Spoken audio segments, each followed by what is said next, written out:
Jadi kita akan belajar tentang video satu. Video satu itu tentang, kalau nggak salah, tentang kesejahteraan ya, di Injurity International Journal. Kemudian beliau akan cerita dari video satu itu ada 5 poin penting yang mungkin kita diskusikan, kita bahas, atau nanti beliau akan jelaskan. Silakan Mas, perkenalkan diri dulu. Baik, sebelumnya Assalamualaikum warahmatullahi wabarakatuh. Waalaikumsalam warahmatullahi wabarakatuh. Perkenalkan, nama saya Muhammad Jadid Idris. Halo, Chris. Di sini saya akan mempresentasikan video 1. Judulnya memahami kesejahteraan masyarakat berdasarkan hasil penelitian di Kabupaten Monogoro.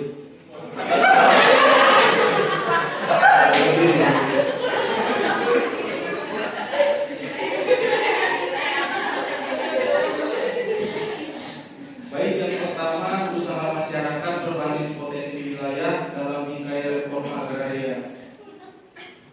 Yang kedua, konsep kesejahteraan masyarakat adalah kondisi terpenuhinya kebutuhan jasmani, rohani, dan sosial masyarakat agar dapat hidup layak dan mampu mengembangkan diri sehingga dapat melaksanakan fungsi individual dan sosial.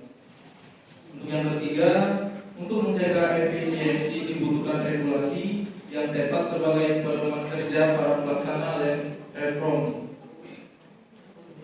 Yang keempat, kesejahteraan ekonomi berupa kesejahteraan masyarakat pada aspek ekonomi yaitu ketika masyarakat mampu memenuhi kebutuhan diri dan keluarga yang ditandai pendapatan yang memadai.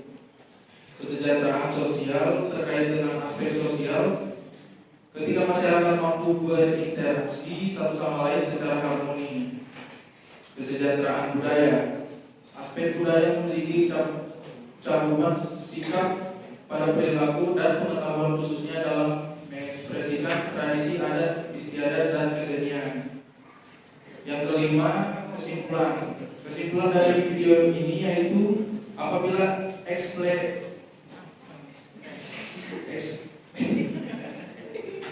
Itu tulisan siapa? Oh, tulisan lo. Tulisannya sendiri. Action plan mungkin. Ya. Dilakukan secara baik, maka akan ada 4 jenis kesejahteraan. Yang pertama, kesejahteraan ekonomi, sosiologis, sosial, dan budaya. Sekian, terima kasih dari video 1.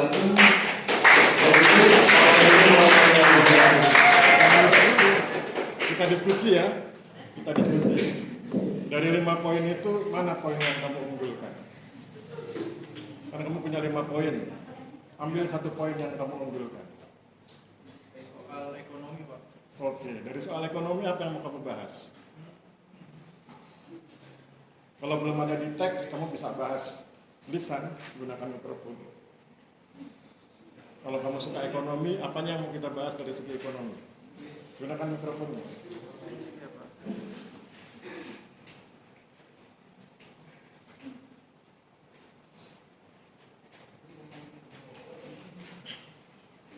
Di antara Anda siapa yang sudah baca jurnal aslinya yang ada di Injurity? Siapa yang sudah baca jurnal aslinya? Kalau itu kan video kan apa semacam resume ya dari jurnal. Yang sudah baca jurnal aslinya siapa? Belum ada. Nanti baca ya supaya Anda tahu kemana arah ceritanya, dan jurnal itu bisa digunakan untuk referensi ketika Anda bikin skripsi. Selama ini kan orang bingung merumuskan kesejahteraan masyarakat itu seperti apa. Nah, di jurnal itu dijelaskan secara detail. Oke, kamu tadi suka ekonomi ya? Iya, Pak. Oke. Apa nih yang mau kita bahas dari aspek ekonomi? Itu di Desa Sendang, Kabupaten Wonogiri ya. Anda bayangkan Waduk Gejah Mungkur itu, ya itu desanya di situ. Siapa yang sudah pernah wisata ke Waduk Gejah Mungkur? Nah, itu di depannya sebelum Anda masuk ke gerbang parkir itu ada kantor desa, itu Desa Sendang. Jadi Anda bisa bayangkan lokasinya seperti itu. Dan kalau Anda bicara ekonomi, bagaimana membangun ekonomi di wilayah yang seperti itu? Kan berbasis potensi wilayah. Ayo, bagaimana? Bagaimana membangun ekonomi di wilayah tersebut?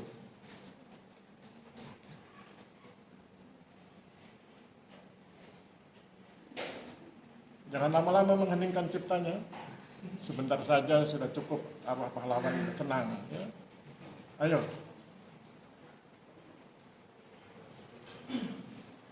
Kalau Anda lihat wilayah seperti itu, Gajah Mungkur, maka kalau bicara tentang ekonomi yang bisa dimajukan tentu pertama pertanian. Itu kan daerah pertanian yang sudah pernah, nanti Anda bisa konfirmasi ya, sudah pernah ke sana. Yang kedua, perikanan. Perikanannya tentu bukan perikanan laut, tapi perikanan di sekitar Waduk Gajah Mungkur itu. Sesudah itu wisata. Yang sudah pernah ke sana bisa jelaskan tentang wisatanya? Di sana selain perikanan kan Pak, itu ada waterboom. Terus? Namanya Waduk Gajah Mungkur Park apa loh Pak. Oke, itu di Waduk Gajah Mungkur. Pinggirannya Pak. Kalau di desa Sendangnya itu ada tempat para layang. Sudah pernah dengar?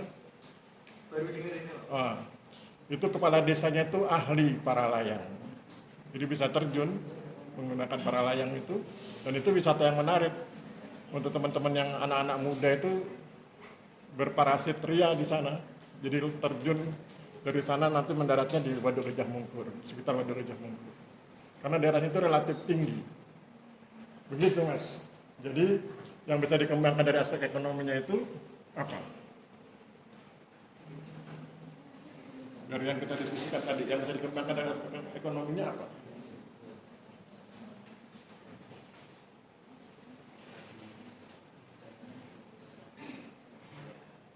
Yang bisa dikembangkan pertanian, perikanan, kemudian wisata. Terus apa lagi yang mau kamu komentari?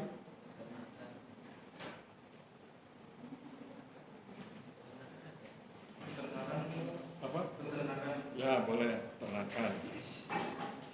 Terus kemudian apa hubungannya dengan action plan? Perlu nggak itu action plan?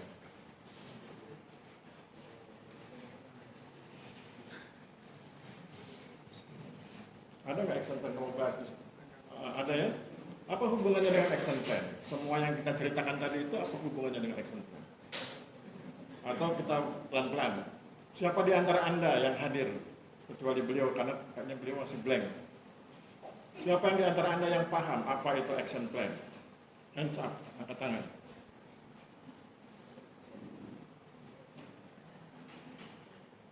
Ayo, siapa? Angkat tangan, happy aja, salah. Nggak apa-apa, diperbaiki. Kalau benar, it's okay, kita applause. Masa berapa orang yang 50? Masa 50 nggak ada yang paham action plan? Dari 50 ini tidak ada yang baca jurnal aslinya. Dari 50 ini nggak ada yang paham action plan. Padahal kan pengen masuk di lomba 4 harusnya paham ya. Maksudnya paham, cepat belajar. Nanti semester 5 bikin skripsi. Ketemu saya lagi sampai bosan. Lihat kalimatnya, katanya dulu bahasa Inggris kan action, tindakan, aksi, plan, rencana. Action plan, rencana, aksi, selesai. Kemudian rencana aksi itu isinya apa? Isinya proposal. Mau mengerjakan apa, di mana, kapan, berapa biayanya. Mau mengerjakan apa, di mana, kapan, berapa biayanya. Itu proposal, itu action plan. Kemudian biasanya kalau ada yang lebih cerdas lagi ditambah potensi kendala, alternatif solusi. Coba diulang, action plan itu apa? Ayo cepat, ini kalau tes psikologi begitu. Pengujinya ngomong was, Anda suruh ngulang. Kalau lambat berarti daya ingatnya lemah. Gak lulus ke psikotes. Ayo, bisa? Gak ada di situ, saya yakin gak ada. Dari omongan saya tadi itu loh, dengan bahasa Anda sendiri. Action plan, rencana aksi, itu proposal. Akan mengerjakan apa, di mana, kapan, berapa biayanya. Nanti ditambah lagi apa potensi kendalanya dan bagaimana alternatif solusinya. Oke, terakhir sebelum kita bubar, kamu ngomong, action plan itu apa? Yang keras, itu untuk masuk memori kita.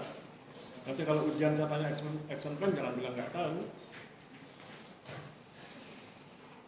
Baik, action plan adalah rencana aksi berbentuk proposal yang di dalamnya terdapat poin-poin, yaitu di mana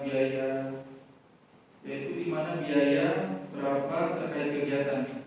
Bukan di mana biaya, apa kegiatannya, di mana dilaksanakan, kapan dilaksanakan, berapa biayanya, apa potensi kendalanya, dan apa alternatif solusinya.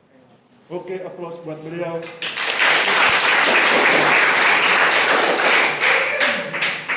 Kalau baru pertama salah-salah nggak apa-apa ya, namanya belajar. Saya dulu juga waktu kuliah sering salah. Oke, yang berikut Amar Saifuddin yang mana? Ya, maju Mas. Beliau akan cerita tentang jurnal yang kedua kalau nggak salah ya. Tentang apa Mas? Tentang pembuatan master plan gitu. Tentang kalau yang tadi action plan, yang beliau ini master plan. Apa bedanya? Kalau action plan itu rencananya relatif singkat, mungkin sekitar 2 atau 3 tahun. Kalau master plan bisa 20 tahunan. Master plan yang saya buat di Pucung itu, maksudnya saya fasilitasi, itu dibuatnya secara partisipatif. Partisipatif itu artinya mereka yang buat. Saya hanya memfasilitasi, memberi ilmunya. Itu usianya 20 tahun. Jadi itu master plan Desa Pucung itu 2022 hingga 2042. Jadi apa yang harus mereka kerjakan sampai 2042 agar kemudian bisa sejahtera, ya. Oke, sekarang kita dengarkan, perkenalkan diri dulu, kemudian sampaikan materi. Kita dengarkan ya. Assalamualaikum warahmatullahi wabarakatuh. Waalaikumsalam warahmatullahi wabarakatuh. Perkenalkan, nama saya Ahmad Saifuddin. Di sini saya akan mempresentasikan 5 poin yang saya ambil dari video kedua mengenai pembuatan master plan Desa Pucung, Kecamatan Giri Subo, Kabupaten Gunung Kidul. Poin yang pertama, potensi Desa Pucung terdiri dari potensi fisik dan non fisik yang keduanya dapat dimanfaatkan dan dikembangkan bagi terwujudnya kesejahteraan masyarakat. Poin kedua, proses pembuatan master plan Desa Pucung meliputi fasilitas peta dan data dari dosen STPN, pemberian masukan oleh kepala padukuhan dan tokoh masyarakat setempat tentang rencana pengembangan padukuhan masing-masing, penghimpunan data dan masukan, serta analisis dan pembuatan naskah master plan Desa Pucung oleh kepala Desa Pucung dan sekitar Desa Pucung yang disupervisi oleh dosen STPN. Poin ketiga, konsepsi pembangunan dalam master plan Desa Pucung dilaksanakan melalui 3 pendekatan, yaitu pendekatan sosio-ekologis, pendekatan partisipasi, dan pendekatan input-output. Yang keempat, zonasi pembangunan dalam master plan Desa Pucung meliputi pembangunan wilayah utara, pembangunan wilayah tengah, dan pembangunan wilayah selatan. Poin yang terakhir, pembidangan dalam master plan Desa Pucung meliputi bidang pertanian, peternakan, pariwisata, dan bidang ekonomi. Oke, dari 5 poin, mana poin favorit buat Anda? Proses pembuatan master plan itu, Pak. Oke, silakan jelaskan Mas. Mengapa poin itu menjadi penting ya?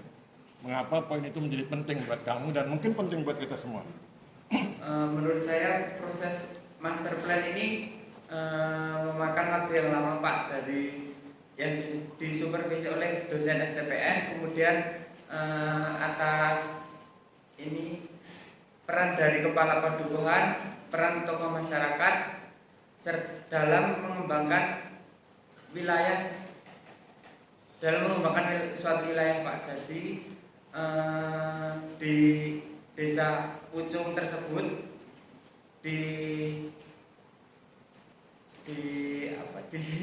dibimbing oleh dosen STPN, kemudian melalui peran kepala dukuh dan masyarakat dapat terwujudnya pengembangan wilayah itu, Pak. Oke, itu kan berarti kamu bicara proses ya. Kemudian apa menariknya proses itu? Mengapa proses itu menarik buat Anda? Karena melibatkan tiga pihak, Pak. Yang pertama dari pihak yang menyediakan fasilitas, kemudian dua pihak yang menjalankan itu Pak. Dua Rencana pihak, itu. dua pihak itu siapa? Masyarakat sama cuma satu Pak, masyarakat. Berarti berapa pihak yang terlibat Dua dalam dua pihaknya siapa aja? Yang menjadi supervisi sama yang menjalankan. Berarti pembuat dan supervisor ya, Iya. pembuat master plan dan supervisor. Yang membuat master plan itu perangkat desa. Itu nanti ada kepala duku itu tidak bekerja sendirian karena kemudian dia dibantu oleh perangkatnya.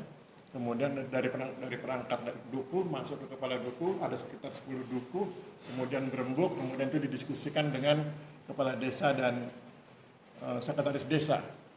Nah, kalau Anda mengalami fenomena seperti ini, kemudian akan dibedah dengan menggunakan teori sosiologi yang mana yang cocok?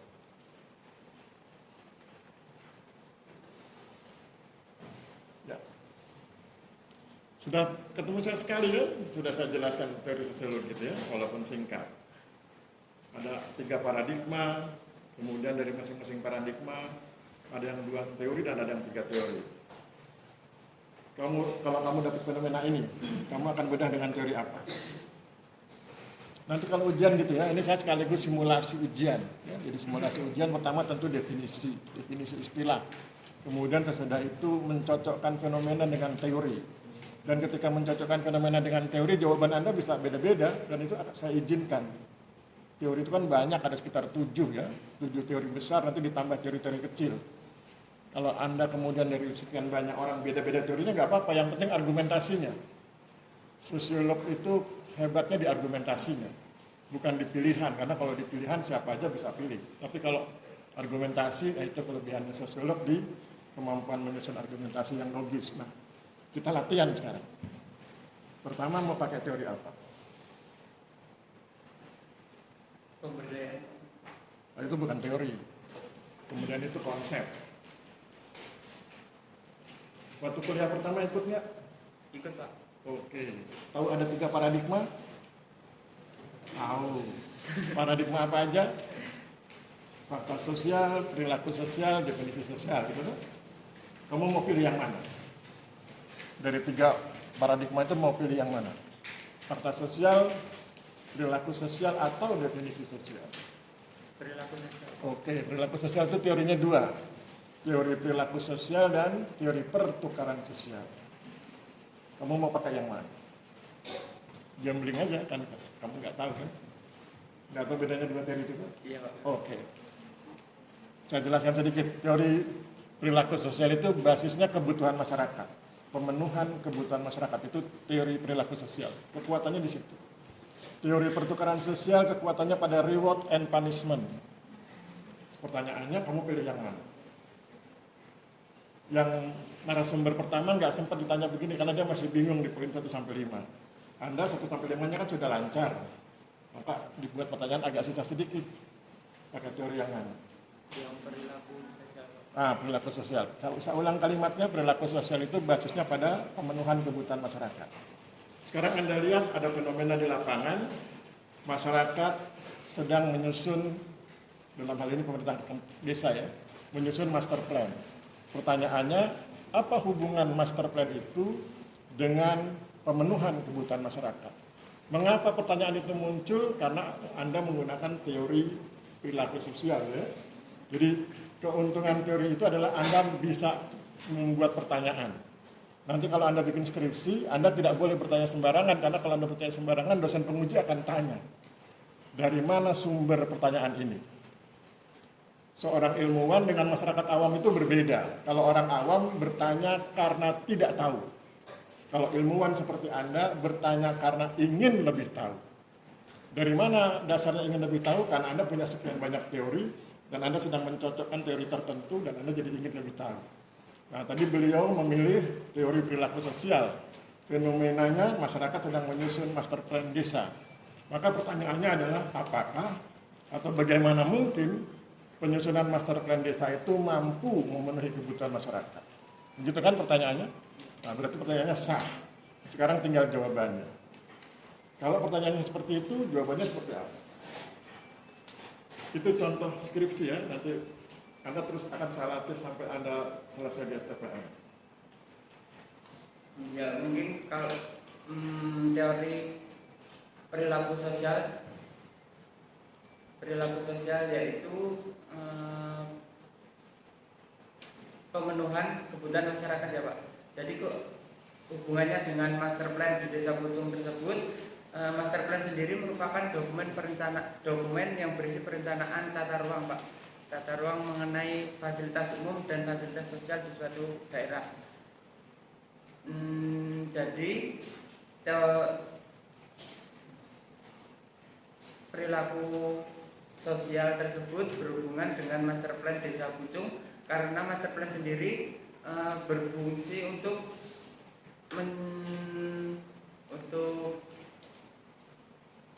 membuat rencana pengembangan paduan tersebut Pak. Jadi untuk memenuhi kebutuhan masyarakat di Desa Pucung. Ya. Sekarang diperbaiki kalimatnya. Saya buat pertanyaannya, kemudian kamu jawab dengan baik, dengan lugas ya. Itu udah betul itu jawabannya. Cuman susunan kalimatnya agak kacau ya. Sekarang kita perbaiki. Pertanyaannya, apa hubungannya atau bagaimana mungkin master plan yang sedang disusun masyarakat itu berpeluang memenuhi kebutuhan masyarakat? Jawabannya apa? Tadi yang kalimatmu tadi. Ya karena master plan tersebut berisi mengenai rencana pengembangan paduan tersebut Pak. Jadi master plan tersebut berisi mengenai rencana pengembangan dari Desa Pucung. Ya, berisi rencana pengembangan dalam rangka pemenuhan kebutuhan yang disusun secara bertahap tahun demi tahun sampai tahun 2042 gitu ya. Oke, applause buat narasumber kedua. Thank you. Kalau untuk yang kedua agak susah itu karena dia sudah bagus di poin 1 sampai 5. Jadi Anda perhatikan beda ya cara saya mencikapi. Dengan yang pembicara pertama karena dia masih bingung poin 1 sampai 5, saya nggak akan tanya yang lain. Nah, narasumber yang kedua poin 1 sampai 5-nya lancar. Saya suruh pilih, oke. Nah, kemudian saya tanya bagaimana kalau itu kemudian dihubungkan dengan teori tertentu. Nanti yang ketiga pasti lebih hebat lagi ini. Namanya Muhammad Anik Fadilah. Mana orangnya? Oh, oke Muhammad. Video 3 tentang apa? Leadership ya? Oke. Silakan Mas.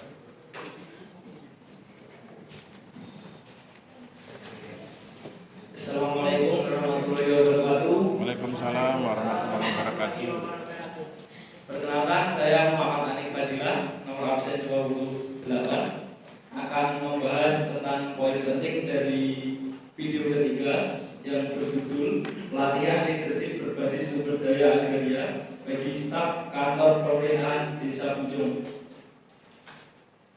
Poin penting yang pertama, tujuan utama dari pelatihan leadership ini adalah memudahkan pengelolaan sumber daya agraria bagi kantor pemerintahan Desa Pucung dengan memberikan pengetahuan dan keterampilan leadership dengan berpedoman pada master plan Desa Pucung.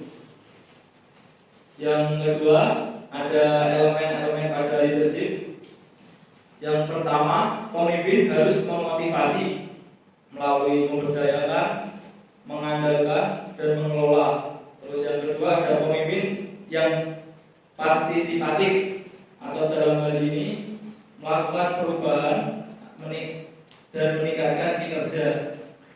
Terus yang ketiga, pemimpin harus mempunyai keahlian baik di bidang sosial maupun memahami perspektif orang lain, keahlian dalam menghadapi masalah, dan kemampuan dalam mengambil keputusan. Poin ketiga, tahapan pelaksanaan. Dalam pelaksanaan pelatihan leadership ini terdapat tahapan yaitu pertama pembukaan, dilanjutkan dengan sambutan kepala desa, dilanjutkan dengan presentasi narasumber, lanjut diskusi terbuka, dan diakhiri dengan penutup. Terus poin yang keempat, ada skill leadership yang dibangun, yaitu satu, disiplin dan konsisten. Yang kedua, menjadi inspirasi bagi orang lain. Yang ketiga, bisa mempelajari kondisi. Yang keempat, memberdayakan seluruh anggota secara adil. Yang kelima, mengenali diri sendiri. Dan yang terakhir, berani mengakui kesalahan. Terus yang poin terakhir, output dari kegiatan ini adalah terlaksananya pelatihan leadership di Desa Pucung. Terus ada outcome, yaitu peran antara beberapa perangkat desa dalam mewujudkan wilayah dan meningkatkan kesejahteraan masyarakat. Terima kasih. Oke. Dari 5 poin itu, poin apa yang paling favorit? Yang mana? Dari 1 sampai 5 itu yang kamu anggap penting untuk didiskusikan, poin keberapa?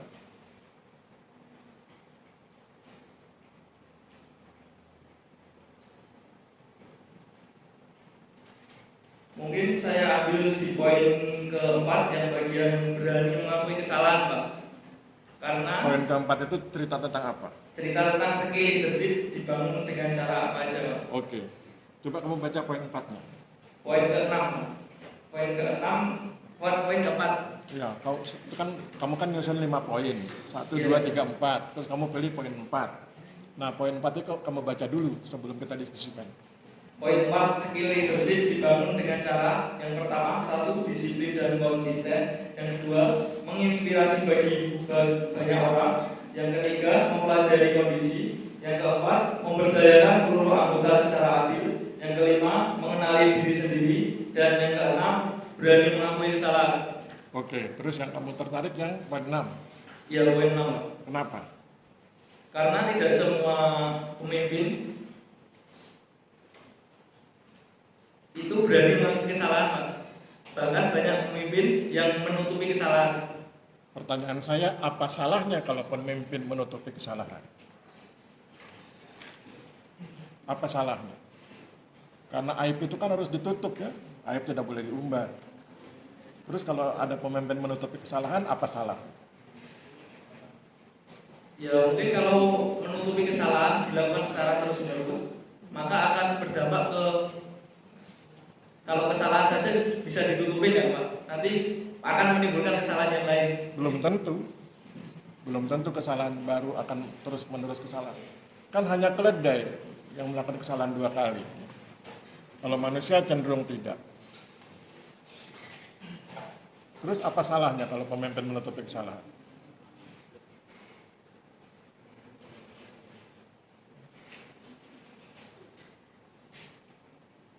Mungkin kalau menutupi kesalahan yang positif misalnya Pak, kan ada kesalahan.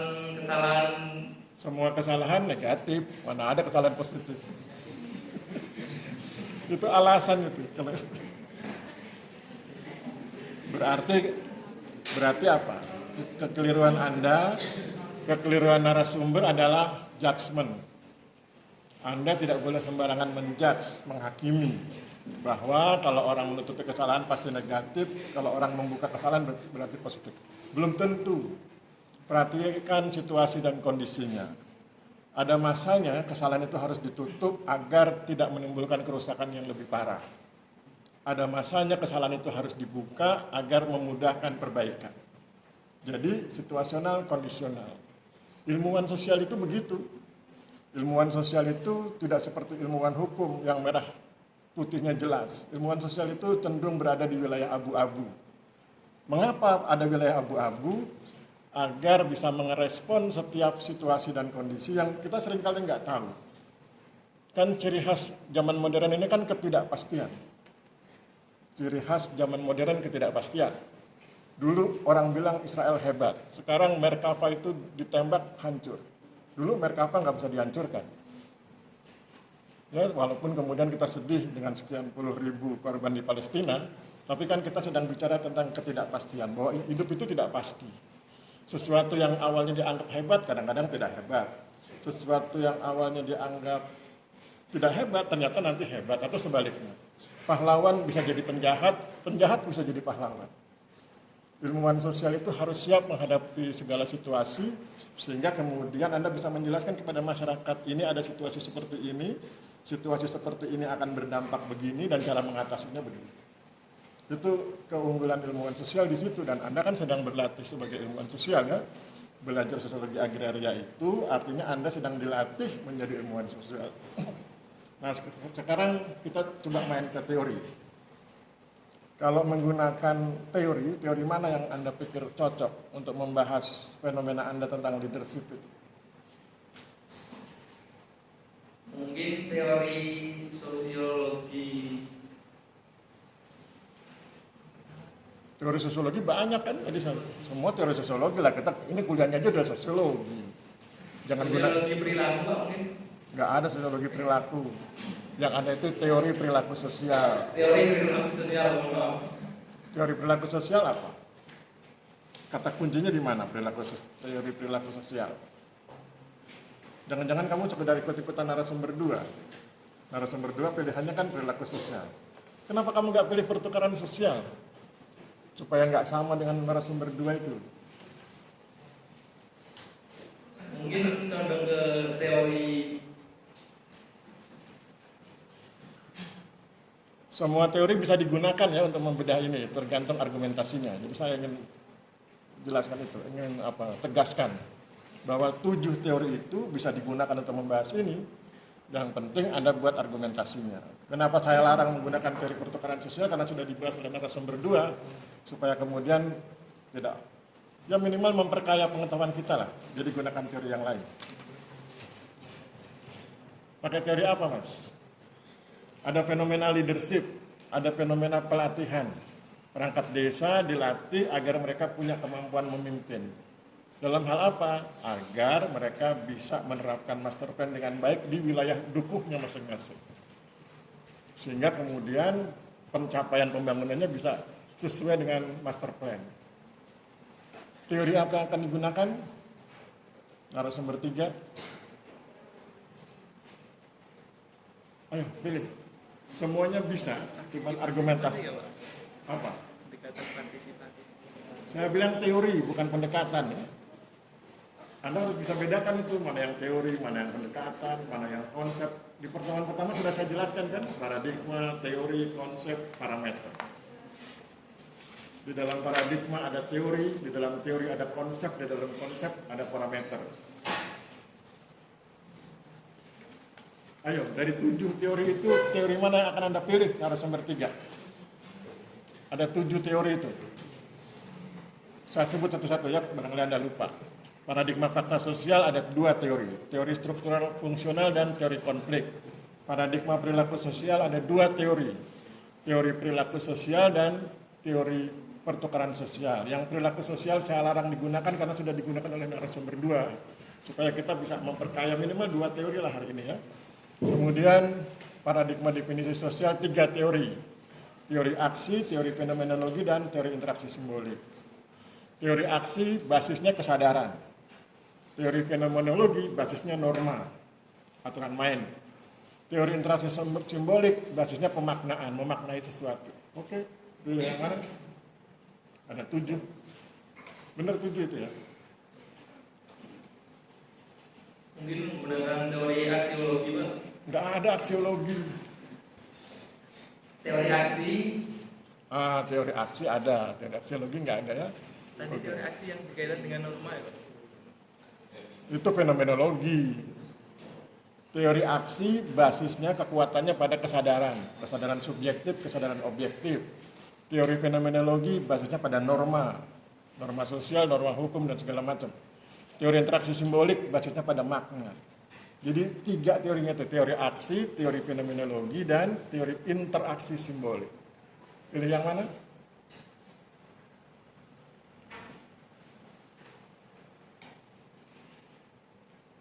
Teori aksi, Pak, mungkin. Oke, kita masuk teori aksi ya. Berarti basisnya pada kesadaran. Bahwa para pihak itu punya kesadaran subjektif dan kesadaran objektif. Kesadaran subjektif mereka yang mengambil keputusan. Kesadaran objektif mereka menjadi pelaku atau pelaksana keputusan orang lain. Itu intinya kira-kira begitu teorinya. Nah, kemudian coba jelaskan fenomena itu dengan menggunakan teori aksi. Fenomenanya leadership kan. Perangkat desa dilatih leadership supaya master plan-nya lancar.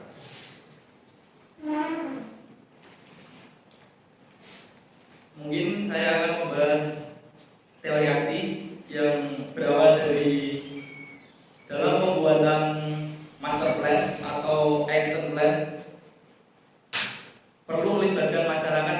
Kita tidak sedang bicara pembuatan action plan dan kita tidak sedang bicara pembuatan master plan. Itu sudah dibahas oleh 1 dan 2, jangan campur aduk. Kita sedang fokus di leadership. Ada fenomena perangkat desa dilatih kepemimpinan agar mereka dapat mengerahkan warganya untuk menerapkan master plan agar setiap kegiatan itu sesuai dengan master plan untuk mewujudkan kesejahteraan. Itu fenomenanya, jangan diubah. Itu fenomenanya, gunakan teori aksi, silakan. Ya. Mungkin kalau pemimpin yang baik harus melibatkan anggotanya. Jadi dalam pengambilan keputusan, seorang pemimpin tidak semata-mata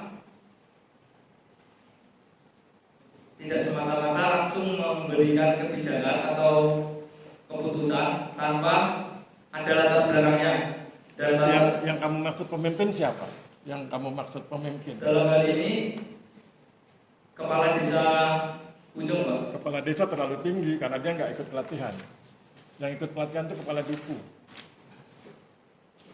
Kepala duku ya, berarti kepala duku. Terus bagaimana kamu membedah kepala duku dalam konteks leadership dengan menggunakan teori aksi? Kamu sudah pernah dengar ketika di pertemuan pertama saya membedah Komkes dengan menggunakan teori aksi kan? Nah, lakukan hal yang sama pada kepala duku. Di pertemuan 1 kan saya bedah itu. Komkes, bla bla bla, beliau punya kesadaran subjektif, punya kesadaran objektif. Nah, kepala duku juga begitu.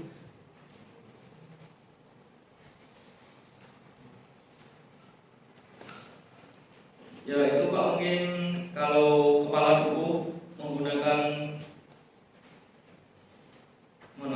kepala duku mengumpulkan warganya atau beberapa tokoh masyarakat agar untuk menerima usulan apa yang dibutuhkan oleh warga sekitar dan yang diperlukan supaya membangun keberlangsungan dan meningkatnya kesejahteraan masyarakat tersebut dari usulan para perwakilan atau tokoh masyarakat yang ada di situ.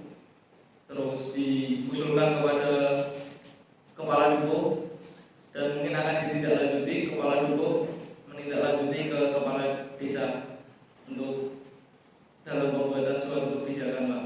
Oke, pertanyaannya mana yang kesadaran subjektif, mana yang kesadaran objektif?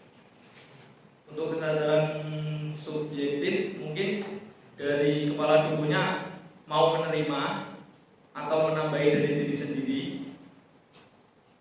dan subjektifnya dari kepala duku tersebut, dan objektifnya dari masyarakat. Salah ya.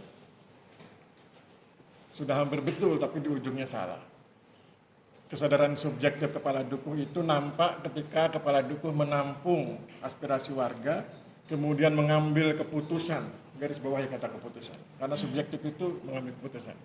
Kesadaran subjektif kepala dukuh itu nampak ketika beliau menampung aspirasi warganya, kemudian memutuskan aspirasi yang mana yang akan diajukan ke level desa. Selesai, kemudian kepala dukuh menghadap kepala desa, dan kemudian kepala desa mengumpulkan aspirasi para dukuh, kemudian beliau memutuskan, sehingga kemudian dukuh yang tadi datang itu harus tunduk pada keputusan kepala desa. Misalnya, kepala dukuh datang dengan 5 poin, kemudian kepala desa bilang, nggak bisa mas 5 poin, 2 poin aja ya, karena yang 3 poin untuk dibagi ke dukuh lain. Nah, ketika dia bilang tidak bisa, kemudian itu dilaksanakan oleh dukuh, itu berarti dia menerapkan kesadaran objektif. Dia adalah pelaksana dari keputusan orang lain, dalam hal ini kepala desa. Itulah bedanya kesadaran subjektif dan kesadaran objektif pada diri kepala dukuh. Kenapa ini kita bahas? Ini kita bahas karena beliau narasumber 3 memilih teori aksi. Ya, tadi narasumber 2 memilih teori perilaku sosial. Narasumber 1 belum sempat milih. Nanti di pertemuan berikut akan kita lakukan hal yang sama. Gitu ya. Jadi hari ini kita sudah belajar 2 teori. Teori perilaku sosial dari narasumber 2 dan teori aksi dari narasumber 3. Saya pikir demikian, kita aplaus buat narasumber 3. Terima kasih. Oke. Oh ya.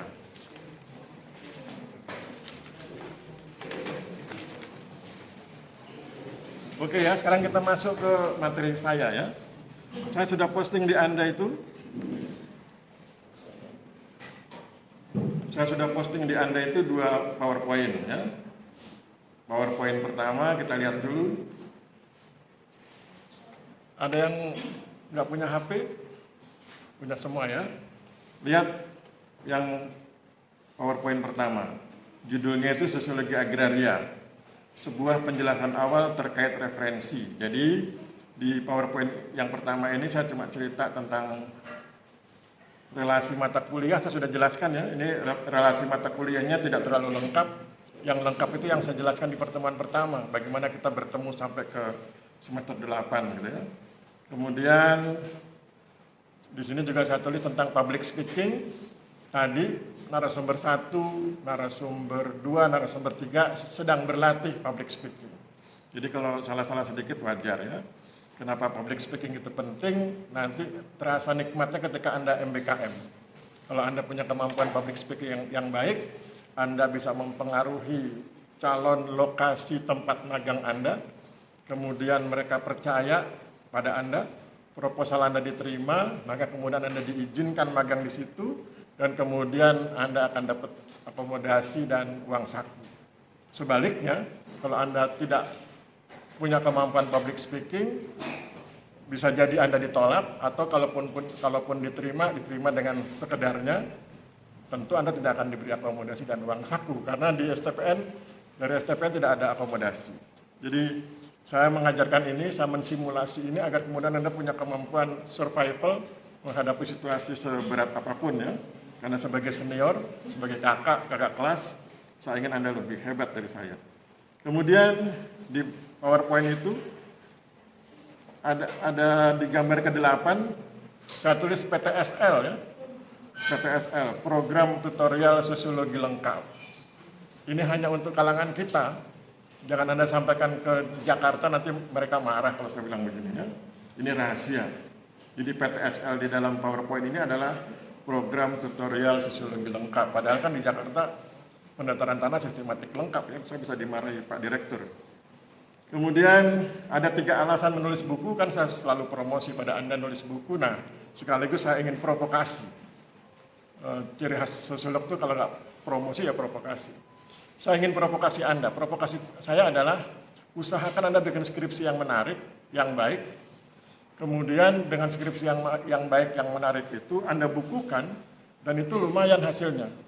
Kalau buku Anda terbit, itu di penerbit yang biasa saja, bukan penerbit terkenal, penerbit yang biasa-biasa, itu Anda sudah dapat uang muka 10 juta plus nanti royalti.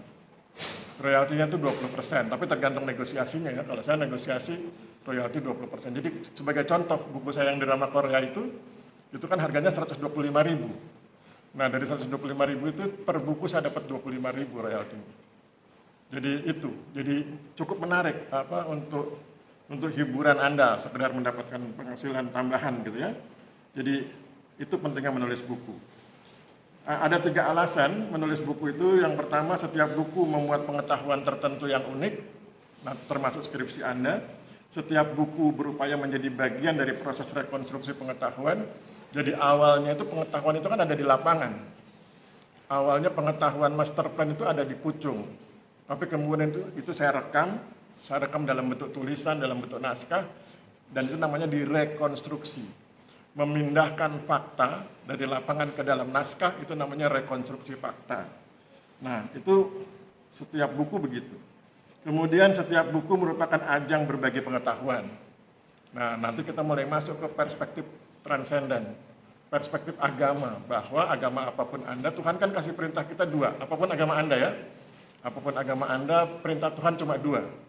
Yang pertama, beribadah kepada Beliau sesuai dengan tata cara ibadah agama Anda masing-masing. Yang kedua, berbuat kebaikan. Nah, buku itu bagian dari berbuat kebaikan. Mengajarkan orang sesuatu yang mungkin belum dia ketahui, memberitahu sesuatu pada orang tentang sesuatu yang mungkin dia belum paham. Itu bagian dari kebaikan. Kemudian ada hard skill dan soft skill, nanti Anda baca sendiri.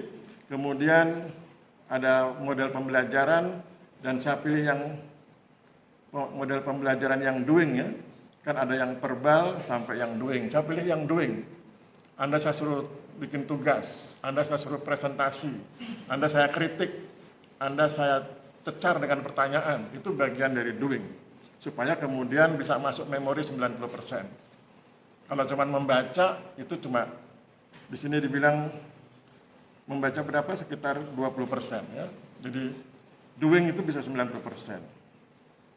Kemudian di slide berikutnya ada sosiologi perspektif, cara pandang sosiologi. Jadi cara pandang sosiologi itu masyarakat, kemudian di atas masyarakat itu ada kegiatan yang mereka berkegiatan dalam konteks agraria, dan kemudian nanti ada beberapa cabang, ada beberapa puncak, ada yang saya sebut sebagai sosioekonomi, ada aspek ekonominya, ada sosioekologi, ada aspek ekologinya, ada socio-communication, aspek komunikasinya, ada socio-legitimation, ada aspek legitimasi, pengesahan gitu ya. Jadi misalnya kalau kita bicara tentang penguasaan pemilikan tanah, oh itu aspek sosio-legitimasi. Kemudian Anda bilang, Pak Aris ini tentang penggunaan dan pemanfaatan tanah, oh itu sosioekologi. Kemudian tentang hasil pertanian dan lain sebagainya, oh itu sosioekonomi. Bagaimana itu disampaikan, dikomunikasikan, itu sosiokomunikasi. Jadi itu kira-kira yang dicakup oleh sosiologi perspektif. Kemudian sosiologi agraria, saya sebutkan bahwa sosiologi agraria itu punya tagline. Tagline-nya sosiologi agraria adalah inspirasi harmoni sosial berbasis agraria. Jadi kita belajar sosiologi agraria karena kita ingin membangun harmoni. Kalau Anda main ke ruang kerja saya, ada poster besar, itu judulnya saya selalu tulis adil, sejahtera, harmoni. Kita ingin mendorong keadilan, keadilan penguasaan pemilikan, penggunaan, pemanfaatan tanah. Kemudian dari situ kita berharap masyarakat sejahtera, sehingga kemudian mereka harmoni. Harmoninya itu karena sejahtera. Mereka rukun karena sama-sama sejahtera, bukan rukun karena sama-sama miskin, tapi sama-sama sejahtera. Kemudian ini buku-buku yang saya tulis, nanti bisa Anda cek di Google, bisa ada beberapa buku yang bisa di-download, kemudian Anda bisa cek di perpustakaan. Hal penting lainnya dari materi pertama ini adalah Anda harus bisa membedakan yang mana land mapping dan yang mana yang social mapping. Biasanya orang hanya fokus di land mapping tapi melupakan social mapping. Nah, nanti kalau Anda bikin skripsi, perhatikan juga social mappingnya, supaya kemudian itu lebih membuka kesempatan pada Anda untuk mengenali masyarakat dengan lebih baik. Misalnya kalau kita bicara land mapping, itu ada kondisi pertanahan, topografi, kemampuan tanah, pemanfaatan tanah, penggunaan tanah, penguasaan tanah, pemilikan tanah, itu namanya land mapping, pemetaan tanah. Tetapi kemudian kalau Anda bicara social mapping, itu ada dua bagian. Ada demografi dan ada sosiografi. Demografi itu kependudukan, jumlah penduduk, komposisi penduduk, dan seterusnya. Tapi kalau kemudian masuk di sosiografi, nah ini yang menarik, mungkin hal baru buat Anda. Di sosiografi itu ada nilai, value. Tiap masyarakat punya value. Masyarakat pegunungan memiliki value yang berbeda dengan masyarakat pantai. Ya, kemudian ada kepercayaan. Apa-apa yang diyakini oleh masyarakat tersebut. Ya. Misalnya kalau Anda di Kalimantan, kalau Anda sudah melihat di pohon itu dipasang tanda silang, itu pakai kayu begitu, jangan Anda tebang pohon itu, dan jangan kemudian tanah itu Anda kuasai, karena berarti sudah ada yang memiliki di situ. Itu kepercayaan. Kemudian bukan dalam artian mistik ya, tapi dalam artian keyakinan rasional masyarakat setempat. Rasional itu bisa rasional universal, bisa rasional lokal, logis bagi masyarakat setempat gitu ya. Meskipun kemudian nanti bisa didiskusikan dalam konteks universal. Ada mitos, ada kebiasaan, ada adat istiadat, karakter, pola hubungan sosial, pola komunikasi, pengalaman, motif, kekuatan sosial, itu maksudnya di wilayah sosiografi.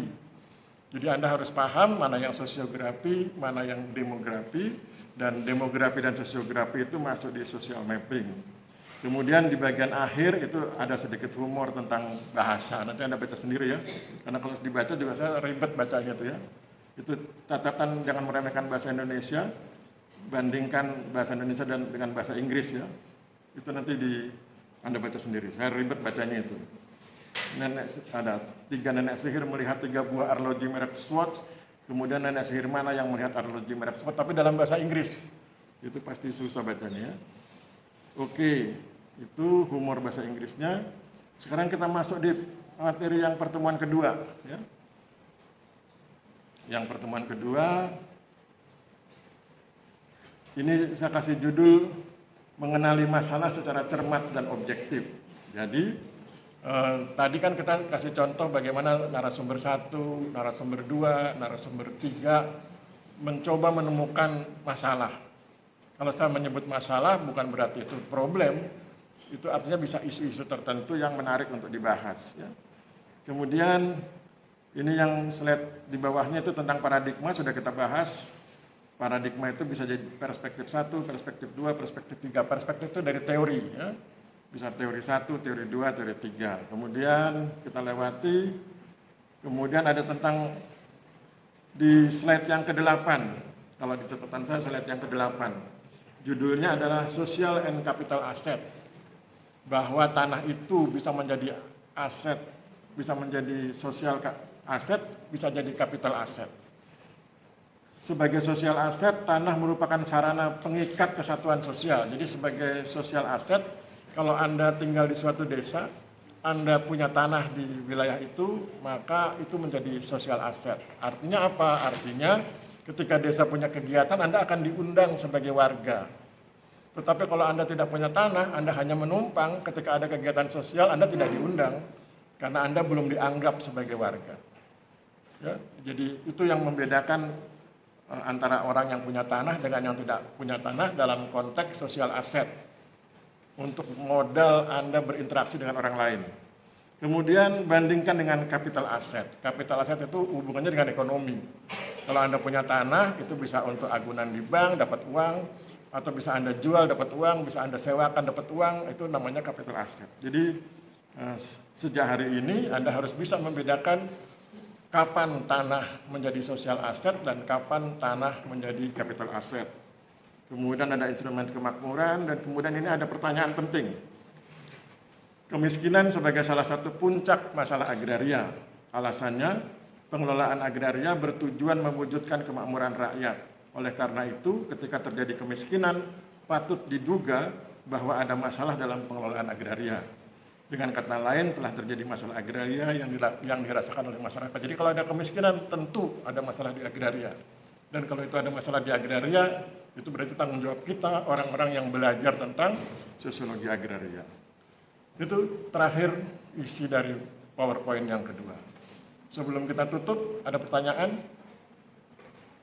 Silahkan, kalau ada pertanyaan, kita diskusikan. Sekarang baru jam 10.48. Masih punya banyak waktu kita. Ada? Hari ini kita sudah belajar ya, hari ini kita belajar tentang bagaimana menemukan isu, menemukan hal-hal yang menarik dari sebuah fenomena. Tadi sudah dicontohkan oleh narasumber 1, narasumber 2, narasumber 3. Hari ini kita sudah belajar tentang teori perilaku sosial dari narasumber 2. Kita sudah belajar tentang teori aksi dari narasumber 3. Nah, besok kita akan belajar lagi di pertemuan berikut, kita akan belajar dari narasumber yang lain, dengan teori yang lain, dengan isu-isu yang lain. Ada pertanyaan, ada interupsi? Nggak ada? Kalau nggak ada kita akhiri. Terima kasih. Wabillahi taufiq wal hidayah. Wassalamualaikum warahmatullahi wabarakatuh. Salam sejahtera buat kita semua. Terima kasih dan selamat siang.